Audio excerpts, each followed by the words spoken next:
बंधु माने आजिर एही कार्यक्रम को आपण मानक स्वागत। आजिर एही कार्यक्रमटी वृष राशि व्यक्ति विशेष मानक पई बहुत गुरुत्वपूर्ण अटे।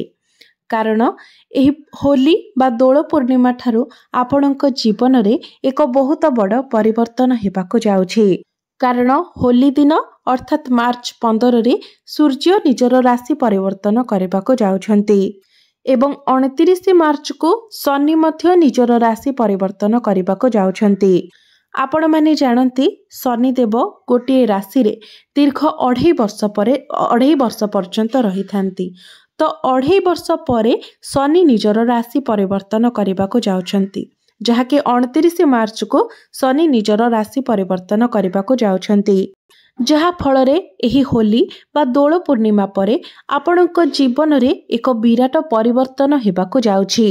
तेबे शनि एवं सूर्यंकर राशि परिवर्तन परे आपणक जीवन रे केउ सब परिवर्तन हेबो, केउ सब बड़ घटना गुड़िक आपणक जीवन रे घटिबो, से विषय रे आजिर एही वीडियो रे आमे माने विस्तार भाबरे जानिबा। एही होली बा दोल पूर्णिमा परे आपणकर स्वास्थ्य, शिक्षा, प्रेम जीवन, वैवाहिक जीवन, भाग्य, क्यारियर एवं व्यापार वाणिज्यर स्थिति किपरि रहिबो से विषय रे आजिर एही वीडियो रे आमे माने विस्तार भाबरे आलोचना करिबा। सेथिपई आपणकर जदि वृष राशि होई थाए तो वीडियोटी को स्किप न करी आपण शेष पर्यंत निश्चय देखंतु एवं वीडियोटी को लाइक करी चैनलटी को सब्सक्राइब करि दियंतु। कमेंट बॉक्स रे भक्ति एवं श्रद्धार सहित जय श्री कृष्ण निश्चय लिखंतु। तेबे बंधु माने आसंतु आरंभ करिबा आजिर एही कार्यक्रम को, जहाँकि जन्म राशि एवं चंद्र राशि उपरे आधारित अटे।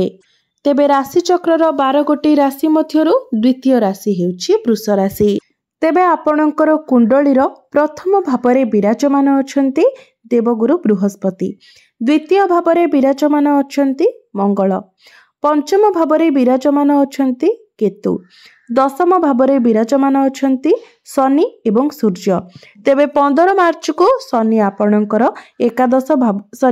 सूर्य आपणकर एकादश भावरे गोचर करिवे एवं 29 मार्च को शनि मध्य निजर राशि परिवर्तन करी आपणकर एकादश भाव को चलन करिवे एवं आपणकर एकादश भावरे विराजमान अछंती राहु, बुध एवं शुक्र। तो सर्वप्रथमे आसंतु जानि नेबा आपणकर स्वास्थ्य किपरि रहिबो एही दोल बा होली परे। तेबे आपणकर प्रथम भावटी होइथाय आपणकर स्वास्थ्यर भाव, आपणकर इम्यूनिटी सिस्टम रो भाव एवं आपणकर प्रथम भावर अधिपति हेउछंती शुक्र, जे कि आपणकर एकादश भावरे विराजमान अछंती एवं एकादश भावरे शुक्र उच्चस्थ मध्य अछंती। यह व्यतीत एकादश भावटी को कुंडली रे बहुत भल माना जाय थाए, कारण एकादश भावटी होइथाय लाभर स्थान, इच्छा पूर्तिर स्थान। तेबे आपणकर स्वास्थ्य दोल पूर्णिमा बा होली परे बहुत भल रहिबो, कारण ग्रह मानकर स्थिति बहुत भल रहिछि। शनि आपणकर केंद्र रे विराजमान अछंती, बुध एवं शुक्र मध्य बहुत भल स्थिति रे अछंती। एबे आसंतु जानिबा विद्यार्थी मानक पई किपरि रहिबो दोल पूर्णिमा एवं होली परर समय। तेबे पंचम भावटी होइथाय आपणकर शिक्षार भाव, आपणकर पंचम भावर अधिपति हेउछंती बुध, जे कि आपणकर एकादश भावरे विराजमान अछंती एवं आपणकर पंचम भावरे विराजमान अछंती केतु। तेबे केतु हेउछंती मुंड विहीन ग्रह, छाया ग्रह, जहा फଳରେ से आपणकर माइंड को डाइवर्ट कराई थांती, पाठ पढ़ारे आपणको अन्य मनस्क कराई थांती, पाठ पढ़ारे आपणको डिस्ट्रैक्ट कराई थांती। किंतु दोल पूर्णिमा परे आपणकर पाठ पढ़ार स्थिति बहुत भल रहिछि, कारण बुध एकादश भावरे बहुत भल स्थिति रे अछंती। एहा छडा बुधंकर दृष्टि मध्य पंचम भाव उपरे रहुछि। शुक्र मध्य आपणकर एकादश भावरे बहुत भल स्थान रे विराजमान अछंती। सूर्य मध्य 15 मार्च को अर्थात होली को आपणकर एकादश भावरे गोचर करिवे। तो ए सबुर शुभ प्रभाव आपणकर शिक्षा क्षेत्र उपरे पड़िबो, पाठ पढ़ारे आपण बहुत अधिक उन्नति करिवे। दोल पूर्णिमा परे जदि आपणकर कोनोसी एग्जाम रहिछि तो एग्जाम रे मध्य आपण निश्चित भावरे उत्तीर्ण हेबे। तेबे जेहेतु केतु आपणकर पंचम भावरे अछंती, तो प्रतिकार स्वरूप आपण कुकुर एवं पक्षी मानकु प्रतिदिन किछि खाइबाकु दियंतु। केतुंकर दुष्प्रभाव आपणक उपरे कम होइजिब। एबे आसंतु जानिबा आपणकर प्रेम जीवन किपरि रहइबो एही होली बा दोल पूर्णिमा परे। तेबे तेबे पंचम भावटी आपणकर शिक्षार भाव हेबा सहित पंचम भावटी मध्ये होइथाय आपणकर प्रेम जीवनर भाव। तो आपणकर पंचम भावर अधिपति हेउछन्ति बुध, जे कि आपणकर एकादश भावरे विराजमान अछन्ति एवं आपणकर प्रथम भावर अधिपति शुक्र मध्य एकादश भावरे बुधंक सहित विराजमान अछन्ति। तो प्रथम भावर अधिपति एवं पंचम भावर अधिपति एकत्र अछन्ति, जहा फलरे होली बा दोल पूर्णिमा परे आपणकर प्रेम जीवन बहुत भल रहिबो। आपणक मध्यरे बुझापणा बहुत भल रहिबो। आपणक मध्यरे भल पाइबा बढ़िबो, भाइब्रेशन भल रहिबो, फीलिंग्स बहुत भल रहिबो। एमिति कि पूर्वरु जदि आपणकर प्रेम जीवन रे कोनोसी समस्या रहितिला तो सबु समस्या मध्य आपणकर दूर होई जिवो। आपणक मध्यरे भल पाइबा बढ़िबो। वैवाहिक जीवन को देखा गले आपणकर सप्तम भावटी होइथाय आपणक वैवाहिक जीवनर भाव एवं आपणक जीवन साथीर भाव। आपणकर सप्तम भावर अधिपति हेउछन्ति मंगल, जे कि आपणकर द्वितीय भावरे विराजमान अछन्ति। द्वितीय भावटी को कुंडली रे बहुत शुभ माना जाइथाय, कारण द्वितीय भावटी होइथाय धनर भाव, वाणीर भाव एवं कुटुंबर भाव। एहा व्यतीत बृहस्पति मध्य सप्तम दृष्टि रे आपणकर सप्तम भाव को देखुछन्ति, जहाँकि आपणकर वैवाहिक जीवन उपरे बहुत शुभ प्रभाव पकाइब, कारण बृहस्पति हेउछन्ति बहुत शुभ ग्रह। मंगल मध्य धन स्थान रे विराजमान अछन्ति, जहा फलरे एही होली बा दोल पूर्णिमा परे आपणकर जीवन साथींकर क्यारियर रे ग्रोथ आसीब।